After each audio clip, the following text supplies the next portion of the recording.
शंभवे गुरुवे नमः। शंभवे गुरुवे नमः। शंभवे गुरुवे नमः। प्रणाम करती हूँ अपने जगत गुरु शिव गुरु माँ भवानी के चरणों में मेरा प्रणाम स्वीकारो। प्रणाम करती हूँ साप दीदी के चरणों में मेरा प्रणाम स्वीकारो। प्रणाम करती हूँ आप सभी गुरु भाई बहनों के चरणों में मेरा प्रणाम स्वीकारो। आप सभी का बहुत बहुत धन्यवाद। चैनल को सब्सक्राइब कीजिएगा, वीडियो को लाइक शेयर कीजिएगा। आप सभी को बहुत बहुत धन्यवाद, बहुत बहुत प्रणाम। आप आगे सुनते हैं शिष्य अनुभूति। एक शिष्य ने जब किसी व्यक्ति ने जब शिव को गुरु बनाया तो उन्होंने क्या अनुभूत किया, ये उन्होंने सब इसमें लिखा हुआ है। सुनते हैं आगे शिष्य अनुभूति। स्वानुभूतियों का सिलसिला अब एक नहीं है, अनेक ने शिव को अपना शिष्य भाव देना आरंभ किया है और अपूर्व अनुभूतियों का कर्म चल पड़ा है। शिव को गुरु मानकर प्रकारांतर से अनुभूत हुआ कि अविश्वास और अश्रद्धा के दायरे में खड़े होकर भी ज्ञान प्राप्ति की उत्कट अभिलाषा से शिव को गुरु मान लेने की व्यवस्था का स्थायित्व शिव गुरु से परिणाम की स्थिति है। श्रद्धा, विश्वास और समर्पण के अभाव में भी महेश्वर शिव की शिष्यता अंकुरित पल्लवित पुष्पित हो सकती है। उनकी शिष्यता के फूलों की सुगंध अविश्वास, अश्रद्धा, संशय तथा सभी संकीर्णताओं को विनष्ट कर देती है। विश्व गुरु शिव स्वयं गुरु हैं। यदि संपूर्ण मानव सृष्टि उन्हें अपना शिष्य भाव अर्पित करती है तो शिव गुरु विश्व मानव के अभ्युदय का उत्तरदायित्व लेना ही पड़ेगा। दूसरी ओर आज विकसित हो रही मानवीय चेतना के प्रेम पूर्ण चरमोत्कर्ष के लिए उस परम चेतना के दया भाव अर्थात गुरु भाव से जुड़ने का एकमात्र विकल्प ही अपग्राह्य है। मान्य है कि लौकिक ऐसनाओं की पूर्ति एवं अनिश्चित भविष्य की अनावश्यक आशंकाओं से अधिकांश आदमी के द्वारा आज देवता पूजित है, आस्तिकता अवस्थित है और इसी मूल कारण से शिव का देवादिदेव औढ़रदानी और आशुतोष स्वरूप अत्यंत आकर्षक एवं सुखद प्रतीत होता है।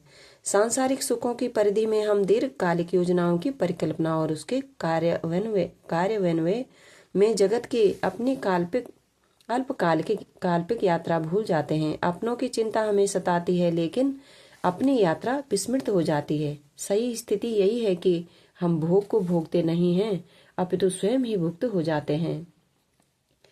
किसी भोग आधिपति की तरह भोगना तथा स्वयं भुक्त हो जाना दो पृथक स्थितियां हैं।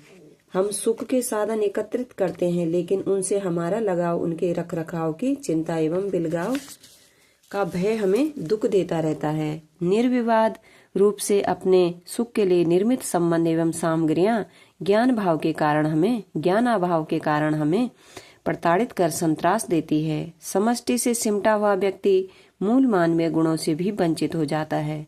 जागतिक भोग की व्यवस्था भोगने के लिए है, स्वयं भुक्त हो जाने के लिए नहीं। शिव गुरु से आया ज्ञान जीने की कला सिखलाता है। शिव गुरु भोग और मोक्ष के अभिन्न रूप से दाता हैं। कहा गया है कि सदगुरु की शरण में मुक्ति तथा भुक्ति दोनों प्राप्त होती है।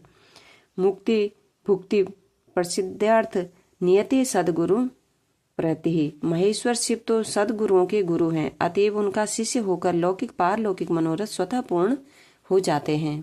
विदित है कि गुरु शिष्य की तलाश करते हैं। मानवात्मा मूल कर्ता परमात्मा की स्थिति के बोध की मनोदशा में गुरु का आश्रय लेती है अथवा उसे गुरु का आश्रय उपलब्ध होता है। मूल कर्ता की स्थिति का बोध भी जीवात्मा मनुष्य के अपने कर्ता बोध की सीमा में ही उत्पन्न होता है। स्वकर्ता बोध की समाप्ति तो केवल पूर्ण परमात्मा स्थिति में ही संभव है। फलतः शिष्य के कर्मानुरागी मन के लिए सदगुरु की खोज एवं उनके आश्रय हेतु प्रयास अपेक्षित हो जाता है।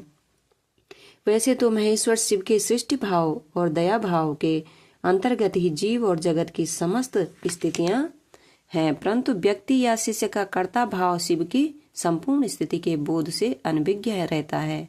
अहम ब्रह्मस्मि या शिवोहम शिवम केवलोहम महज वांगात्मक ही रह पाता है, बोधात्मक नहीं होता।